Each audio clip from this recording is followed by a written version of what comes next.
Magandang araw po sa iyo, Kuya Dax. Matagal ko na po talagang gustong ibahagi sa inyo ang kwento ko. Pero ngayon lang ako nagkalakas ng loob. Hindi ko po alam kung paano ko to sisimulan.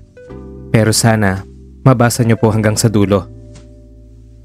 Gusto ko lang mailabas ang lahat. Kahit pa sabihin ng iba na kasalanan ko to. Basta ngayon, ito ang kwento ko. Ako po si Mika. Hindi ko tunay na pangalan. 21 years old. Bunso ako sa 3 magkakapatid at may 2 kuya ko na sobrang protective. Lalo na ang panganay naming si Kuya Marco. Varsity siya dati sa college kaya marami siyang naging kaibigan. Isa na nga ron si Carlo. Matangkad, moreno at malakas ang dating. Simula pa lang, attracted na ako kay Carlo. Lalo na kung kasama siya ni Kuya na tumatambay sa bahay namin after ng practice nila. Pero hindi ko siya pinapansin dati. Para hindi naman halata na may crush ako sa kanya. Hindi ko naman siya madalas kinakausap kasi nga pag tumatambay sila sa bahay, marami sila magkakasama. Isang buong team yata yun ni na Kuya. At syempre, pinagbabawalan ako ng mga magulang ko na tumatambay sa harap nila pag nandyan sila. Masama daw tingnan para sa isang dalagang katulad ko. Pero isang gabi, biglang dumating si Carlo sa bahay namin. May dalang backpack at kitang-kita sa mukha na parang may mabigat siyang dinadala. Sinalubong naman siya ni Kuya Marco kasama si Mama. At tinanong niya rin si Mama kung pwede daw ba siyang tumuloy muna sa amin ng ilang araw kasi may problema sila sa bahay nila. Ang alam lang namin nung una, may alitan daw sila sa pamilya. May hindi pagkakaunawaan. Mabait naman si Carlo kaya pumayag si Mama at Papa. At dahil wala nang ibang bakanting kwarto, sa sofa siya pansamantalang pinatulog ni na Mama. Binigyan lang siya ng mga gamit na kumot at unan. Sa umpisa, parang wala lang. Pero yun pala, unti-unti na siyang magiging bahagi ng kwento ko. Kuya Dax, nagsimula lang ang lahat sa simpleng kwentuhan sa kusina. Isang umaga, ako lang at si Carlo ang naiwan sa bahay kasi may lakad sina Mama kasama ang mga kuya ko. Nagluto ako ng pansit kanto nun. Tapos, naupo kami sa sala. Inaya ko siyang saluhan ako sa aking niluto. Nagpasalamat naman siya. Pero ramdam ko ang lungkot sa boses niya. Napatingin ako sa kanya. Tapos tinanong kung okay lang ba siya. Doon siya nagsimulang magkwento. Tungkol sa gulo sa bahay nila. Sa ex niya. At sa kung bakit siya kailangan munang lumayo sa pamilya niya. Hindi ko na siya masyadong tinanong tungkol sa problema niya sa pamilya niya baka kasi magtunog chismosa ako. Habang nagkikwento siya, hindi ko na malayang napapalapit na pala ako sa kanya. Yung pakiramdam na parang gusto mo siyang aluin. Gusto mo siyang damayan sa nararamdaman niyang lungkot. Kinagabihan, habang natutulog na ang lahat, bumangon ako para uminom ng tubig. Bago naman ako nakarating sa kusina, madadaan ako sa sala kung nasan si Carlo. Nakita kong gising pa siya habang nakahiga sa sofa, hawak ang cellphone niya. Pero wala siyang kausap. Nag-scroll lang siya ng mga video sa cellphone niya. Naglakad ako papalapit sa kanya. Nakalimutan ko na ang uhaw ko. Tahimik lang siya. Umupo ako sa may sofang pangisahan na nasa gilid ng hinihigaan niya. Tinanong ko siya kung ayos lang ba siya sa pwesto niya, kung komportable siya. Mula sa liwanag ng screen ng cellphone niya, nakita ko siyang tumango. Kahit medyo lamang ang dilim at ang konting liwanag lang na nagmumula sa buwan ang bumabalot sa kinaroroonan namin, nakita kong bumangon siya sa sofang hinihigaan niya. Wala kaming masyadong imik. Pero nagsimula kong maramdaman na iba na ang kilos niya. Ramdam ko mga titig niya sa akin kahit hindi ako nakatingin sa kanya. Hanggang sa parang may nabuo ng hindi inaasahan. Lumapit siya sa akin ng dahan-dahan. At hinalikan niya ako, Kuya Dax. Nang mga oras na iyon, hindi ko alam kung dapat ko ba siyang itulak o dapat kong hayaan na lang. Mahina ang halik niya sa una. Parang nangihingi pa ng pahintulot. Hanggang sa unti-unti na nga siyang naging mapusok.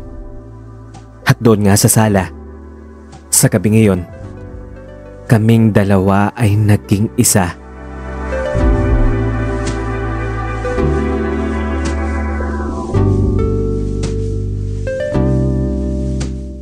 Kinabukasan, parang walang nangyari. Tahimik lang kaming dalawa. May paminsanang nakaw ng tingin na hindi naman napapansin ng mga kasama namin sa bahay. Pero sa mga sumunod na gabi, naulit. Iba't ibang lugar sa bahay. Minsan sa kusina, minsan sa laundry area kapag tulog na ang lahat. Palaging lihim, pero punong-puno ng init at emosyon. Kuya Dax, hindi ko may paliwanag yung thrill at kaba kasi nga best friend siya ng kuya ko at alam kong mali iyon. Pero parang hindi ko na kayang pigilan pa. Tuwing nagtutuloy-tuloy yung mga gabi namin ganon, lalo akong nahuhulog sa kanya. Hanggang sa isang gabi nga, habang magkayakap kami, bumulong siya sa akin. Mika? May papakiusap lang ako sa'yo. Huwag mong sasabihin sa kuya mo ito ha. Secret muna natin to. Nahiya pa ako sa kanya. Baka kasi ibang isipin niya pag nalaman niya ito. Ganito na lang. Hahanap lang tayo ng tiyempo para sabihin sa kanilang totoo. Ano? Okay lang ba sa'yo yun? At dahil mahal ko na nga siya noon, pumayag ako sa kondisyon niya. Tinanggap ko na maging pansamantalang lihim lang ang relasyon namin. Nagpaalam na si Carlo na uuwi na siya sa bahay nila. Okay na daw sila ng pamilya niya. Nakapag-usap na daw sila ng maayos. Pag-alis niya sa bahay namin makalipas ang ilang araw, akala ko tapos na ang lahat. Pero hindi pa pala. Nakikita pa rin kami sa labas ng hindi naalaman ng pamilya ko. Minsan ay sinusundo niya ako at dumediretso kami sa isang hotel sa madidilim na park at minsan nga sa kotse niya lang.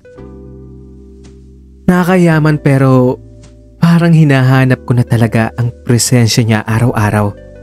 Nasanay na akong nandyan siya palagi.